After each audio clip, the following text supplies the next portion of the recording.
সুপ্রিয় দর্শক আসসালামু আলাইকুম সবাইকে শুভেচ্ছা জানাচ্ছি নতুন একটি এপিসোডে। আজকে তৈরি করে দেখাবো কোনো রকম ডিম ছাড়া পারফেক্ট স্পঞ্জ কেক তৈরির রেসিপি। যারা কখনো কেক তৈরি করেননি তারাও আজকের এই রেসিপিটি একদম ইজিলি তৈরি করে ফেলতে পারবেন।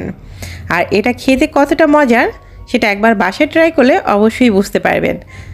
চিন্তাও করতে পারবেন না যে ডিম ছাড়া এত সুন্দর করে স্পঞ্জ কেক তৈরি করা যায়, আর সেটাও কোনো প্রকার মাইক্রোওভেন ছাড়াই চুলায় তৈরি করতে পারবেন। আশা করছি আমার সকল ভিউয়ার্সদের আজকের এই রেসিপিটি অনেক অনেক ভালো লাগবে, তাই ভিডিওটি স্কিপ না করে সম্পূর্ণ দেখার অনুরোধ রইল। প্রথমে আমি যে হাঁড়িতে কেকটি বেক করব সেটা রেডি করে নিচ্ছি।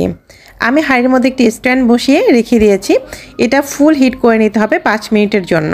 এরপর আমি যেই মোল্ডে কেক তৈরি করব সেই মোল্ডটাকে তেল ব্রাশ করে নিচ্ছি আর এর ভিতরে কাগজ দিয়ে সেট করে নিচ্ছি। এখানে আমি সাদা পেপার সুন্দর করে মাপ মতো কেটে তারপর সেট করে নিচ্ছি আর উপর দিয়ে তেল ব্রাশ করে নিচ্ছি। এখানে অবশ্যই আপনারা সাদা কাগজটাই ব্যবহার করবেন, লেখা কোনো কাগজ ব্যবহার করবেন না, এতে করে লেখার ছাপটা আপনার কেকের গায়ে বসে যাবে। আপনারা চাইলে এখানে কেক মোল্ড না থাকলে সেক্ষেত্রে কোনো অ্যালুমিনিয়ামের পাত্রেও এটা করতে পারবেন। এরপর আমি কেকের ব্যাটারটা তৈরি করে নিচ্ছি। এখানে আমি একটি মিক্সিং বলে নিয়েছি 1/4 কাপ পরিমাণ রান্নার রেগুলার তেল, দিয়েছি 1/2 কাপ পরিমাণ আইসিং সুগার। তবে আপনারা চাইলে এখানে সরাসরি চিনিটাও ব্যবহার করতে পারেন, তবে সেই ক্ষেত্রে এটা মিক্স করতে একটু সময় লাগবে, তাই আমি চিনিটাকে ব্লেন্ড করে আইসিং সুগার তৈরি করে নিয়েছি। এরপর দিয়ে দিচ্ছি 1 কাপ পরিমাণ লিকুইড দুধ। দুধটা দিয়ে আমি ভালো করে একটু চিনির সাথে মিশিয়ে নিচ্ছি। এরপর দিয়ে দেব 1 কাপ পরিমাণ ময়দা। আমি 1 কাপ দুধের জন্য 1 কাপ পরিমাণই ময়দা ব্যবহার করছি। সেই সাথে দিয়ে দিচ্ছি 1/2 কাপ পরিমাণ গুঁড়ো দুধ। তবে আপনাদের হাতের কাছে গুঁড়ো দুধ না থাকলে সেটা স্কিপ করতে পারেন, সেক্ষেত্রে আপনার ময়দাটা একটু বাড়িয়ে দেবেন। আরও 1/3 কাপ পরিমাণ ময়দা এখানে বাড়িয়ে দেবেন।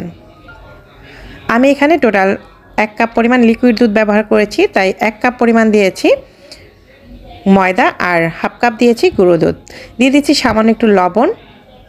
এরপর দিচ্ছি 1 চা চামচ পরিমাণ বেকিং পাউডার আর 1/2 চা চামচ পরিমাণ বেকিং সোডা। সেই সাথে দিয়েছি 1 চা চামচ পরিমাণ লেবুর রস। যেহেতু আমি এখানে কোনো প্রকার ডিম ব্যবহার করিনি, তাই আমার এই কেকটা ফুলে ওঠার জন্য অনেক সাহায্য করবে বেকিং সোডা এবং লেবুর রস।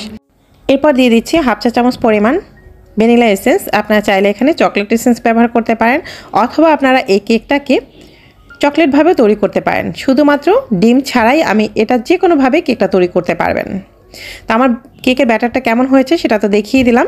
কেকের ব্যাটারের এই ঘনত্বটা অবশ্যই আপনারা ঠিক রাখবেন। এর থেকে খুব বেশিও কিন্তু ঘন করতে যাবেন না, আবার খুব বেশি একটা লিকুইড করবেন না। যদি সেক্ষেত্রে আপনাদের যদি একটু ময়দা বেশিও লাগে সেটা আপনারা 2-1 চামচ অ্যাড করে নিতে পারেন। আমি সম্পূর্ণ ব্যাটারটা মোল্ডে সেট করে নিয়েছি। এরপর হালকা একটু ট্যাপ করে নিচ্ছি আর আগে থেকে যে আমি প্যানটা রেডি করে রেখেছিলাম সেটা এখন 5 মিনিটের মতো ফ্রি হিট করে নিচ্ছি।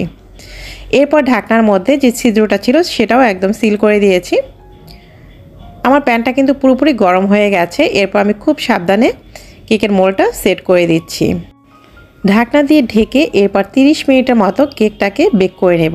আর এই পুরো সময়টা জুড়ে চুলার আঁচটা কিন্তু একদম লোতে দেওয়া থাকবে।